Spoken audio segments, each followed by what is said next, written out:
Hey guys, welcome back to PED 110. I hope you had a great first week of class. I didn't really receive many questions, so I assume everything was kind of self-explanatory. The few that I received were technical issues, which I think are resolved now. So I'm going to just go a quick run through of what you should have completed by this point. And I won't spend much time on it because it looks like most of you have completed all of this. But of course, the most important thing is the enrollment verification activity. You can't complete anything else until that's completed, and in fact, if that's not done by the census date, then you will be removed from the course. But from the looks of the checklist, most of you are well beyond this. Again, a general rule of thumb is just to click every link and you'll get credit towards your checklist on that. I see that we're still missing a few on the Padlet. Guys, that's a great way for me just to get to know who you are and what your interests are.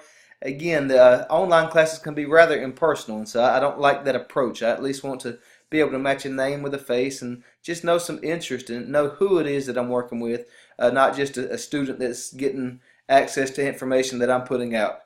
Okay, and so with each section, of course, you'll have some videos and activities. Again, most of you have completed all of these. If you have any questions accessing My Health Labs Plus, please let me know. And then the other area where there's typically questions is the physical activity monitoring report. So remember, keep that simple. All I need is a record of activity. I prefer a screenshot from a phone or from a Fitbit, but anyway, you can document any type of activity. And so what I'm looking for there is at least 60 minutes for the week, and ideally progression over the course of the semester. So I'll leave it at that 60 minutes, but if you were getting, say, 3 miles in of walking in 60 minutes, within by the end of the semester, hopefully you're getting maybe 5 miles in that 60 minutes, something along those lines. So we're seeing progression there. And again, I'm not going to tell you what type of activities to do. I want this to be something that you enjoy so it becomes part of your daily routine.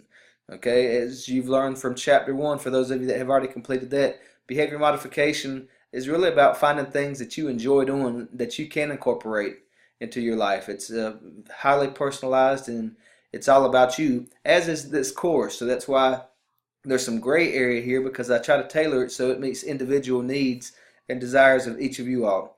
Okay, so by this point, at least midnight on January 16th, you should have completed all of the course introduction and chapter 1 activities, and you should have a pretty good understanding that fitness and wellness is more than just how much you weigh or what kind of food you eat and how much exercise you get, but we're talking a really holistic and comprehensive approach to health and wellness. Okay, so being mindful of our spiritual, social, mental, emotional aspects as well. So before we get too deep into this thing, though, especially as we get more involved with our physical activity monitoring, I really want to focus on special considerations related to exercise and injury prevention. Okay, with that being said, Chapter 12 discusses all of those things that we need to keep in mind as we begin an exercise program. That would be, of course, our current level of fitness. We won't want to engage in activities that we're not well enough to engage in.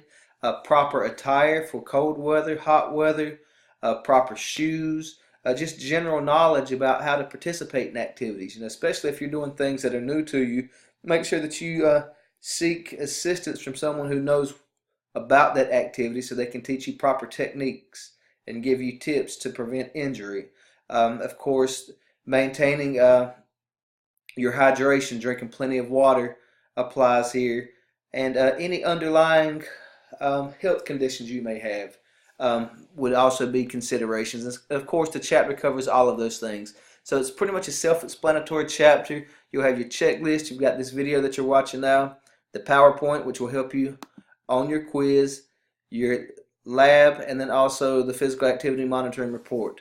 I know it says 3 there, but just roll with it because I took off one of the other ones because we really combined 2 weeks into one for this first week. Okay, well, if you don't have any questions at this time, just keep trucking right ahead. I'm always here for you. Shoot me an email. I'm back in the States now, so I can respond immediately. And I hope you find this chapter to be beneficial to your continued growth in this area of physical activity, but also in the general area of wellness. Excuse me.